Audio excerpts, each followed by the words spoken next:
For our Ag Weekly segment, we talk about the impact of farms on the atmosphere and, in particular, how manure factors in. Emily Griffin tells us more.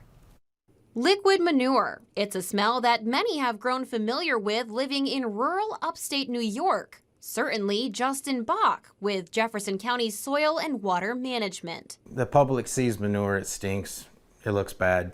You know, they all automatically think that it's an issue or it's a negative, but manure is extremely positive for farms. A farm is one big recycling of nutrients. Manure is spread over land to fertilize the crops. The crops are fed to the cows make the manure. Every farm has manure, they have to get rid of it, they have to put it somewhere, and it contains a lot of nutrients that are needed for crop development and growth. Spreading manure, stinky as it may be, is good for the environment in many ways. It enriches soil, growing stronger crops, which, as they grow, take the greenhouse gas carbon dioxide out of the air and release oxygen. However, there are some misconceptions about manure's negative effects on the environment, like the likelihood of runoff.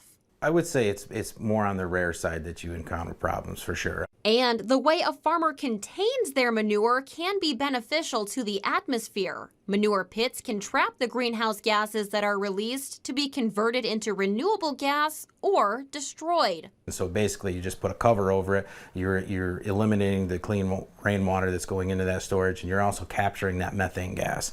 During an info session with Jefferson County Ag Coordinator Jay Madison, Dr. Frank Midlerner, a greenhouse gas specialist, discussed the after effects of farm-borne methane. There's an oxidative process in the air that takes methane and breaks it down into CO2.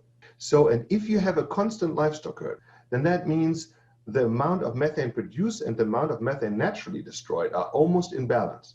So, through livestock maintenance, manure management, and mindfulness of where it's being spread, the bad smell can be a good thing. Emily Griffin, 7 News.